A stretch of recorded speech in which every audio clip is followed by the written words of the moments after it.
Olá, seja bem-vindo. É impossível ignorar os benefícios da tecnologia e da vida digital. O brasileiro sempre passou muito tempo na internet e, com a pandemia, chegam a ser quase 7 horas diárias. Será que isso pode trazer algum problema? Sobre o tema, eu converso com o psicólogo Pedro Braga Carneiro, aqui de Curitiba. Ele é especialista em psicologia social e faz doutorado em tecnologia e sociedade. Tudo bem, Pedro? Olá, tudo bem? Obrigado pela oportunidade dessa conversa. Obrigado pela disponibilidade em falar conosco aqui no site da Revista Ampla. Pedro, 7 horas não é muito tempo? É bastante tempo sim, Ed, se a gente considerar que é quase metade do nosso tempo acordado, ou metade do tempo que a gente deveria estar acordado, isso significa que a gente está deixando de usar outros estímulos, né? Que nosso tempo ligado às tecnologias da comunicação provavelmente estão ocupando uma parte do nosso dia em que devíamos estar fazendo outras coisas, em outro tipo de relação, utilizando de outras habilidades. Quando que esse tempo exagerado se torna um problema? Para responder essa pergunta, eu vou em 3 direções, tá. Primeiro, tem uma dimensão que é da nossa sensação, da nossa percepção dos efeitos. Ou seja, quando a gente começa a ficar irritado, quando a gente já não consegue mais se concentrar, quando a gente não consegue fazer, por meio da tecnologia digital, aquilo que a gente está se propondo a fazer, é um primeiro indicador. Segundo, já existem algumas pesquisas que relacionam a nossa forma de uso das tecnologias digitais com vícios, né, com outras adições. Então, quando a gente já não quer mais utilizar aquela ferramenta, mas a gente se sente de alguma forma compelido a isso, também é um sinal de alerta. E por fim, quando esse tempo exagerado, né, da utilização das tecnologias digitais acaba prejudicando outras funcionalidades, né? A gente acaba deixando, às vezes, até de se alimentar ou de dormir porque tá utilizando, né, de forma muito intensa das tecnologias. A internet e as redes sociais criam a ideia de uma vida idealizada e real. Tanto a internet quanto as redes sociais têm um potencial maravilhoso, né, um potencial de conexão, de troca de informações, mas a gente não pode esquecer que a maioria, né, das plataformas, dos recursos, dos softwares, dos programas que a gente utiliza, foram arquitetados dentro de um determinado momento histórico, um modo de reprodução das relações, um modo de produção, de acumulação, um modo de ser e estar no mundo.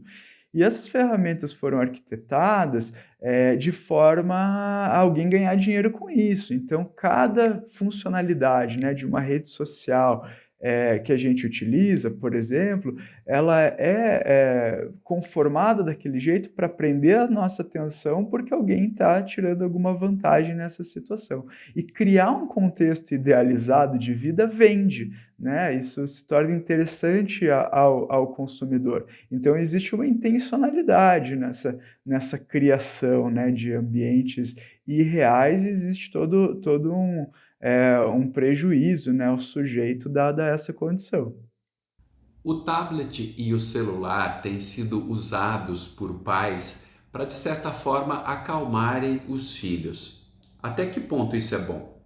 Se a gente for conversar com, profissionais de pediatria, psicologia, psicopedagogia, pedagogia, acredito que a maioria, né, vai ser uníssona em dizer que não faz bem, né, tanto pela frequência de ondas, né, que o aparelho emite, quanto pela natureza dos estímulos que vão ser provocados, né, por esse dispositivo, que podem comprometer aí o desenvolvimento das crianças. Entretanto, a gente precisa fazer uma análise contextualizada, né? Essa mãe, esse pai responsável, enfim, pela criança, muitas vezes está num ambiente em que precisa desempenhar suas atividades profissionais, de estudo, as atividades, né, próprias da manutenção da casa, do dia a dia, e esse acaba sendo um recurso necessário, né, para conseguir lançar mão, dessas atividades nesse contexto pandêmico, né, em que tudo está tão diferente, tão complicado para todas e todos nós.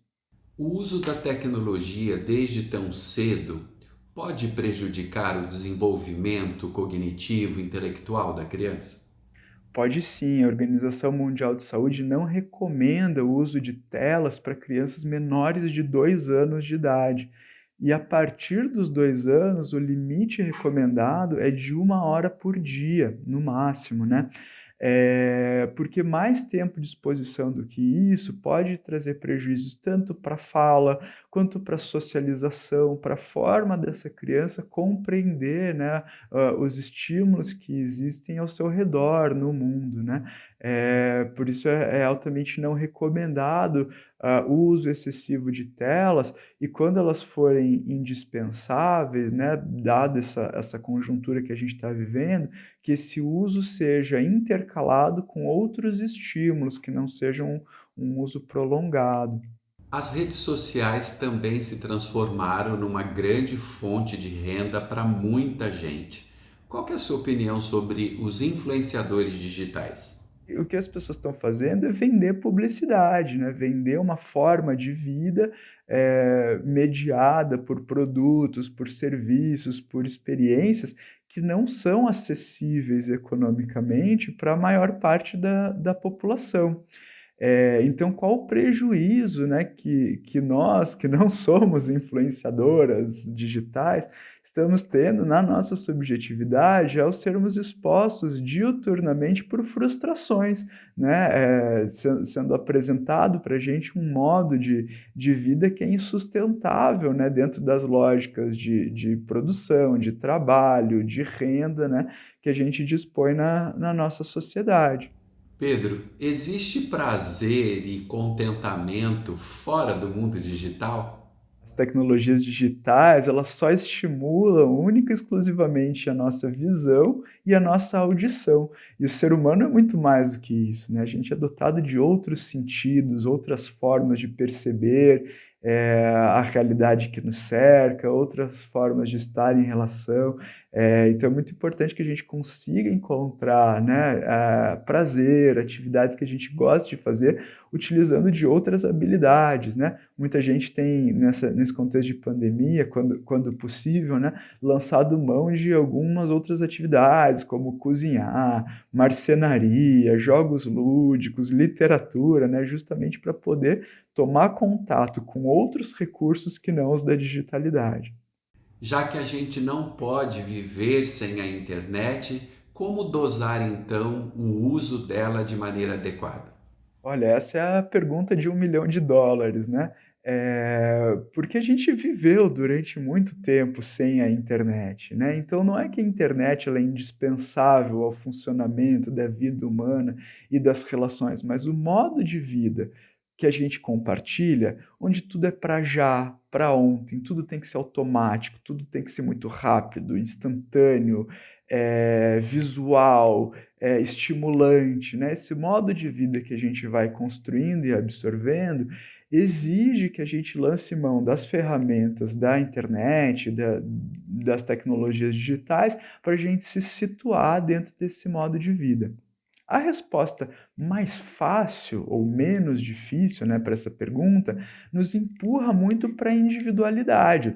Seria algo do tipo: "Ah, a gente precisa ter uma autopercepção dos nossos limites, entender, né, até que ponto essa utilização está sendo benéfica dentro de uma intencionalidade e até que ponto a gente precisa ter a responsabilidade de nos, privar desses recursos quando a gente identificar que estão nos fazendo mal", mas isso é uma resposta apenas parcial. Não é responsabilizando única e exclusivamente o indivíduo que a gente vai conseguir superar essas dificuldades que são próprias de um modo de vida, de um tempo, de um espaço.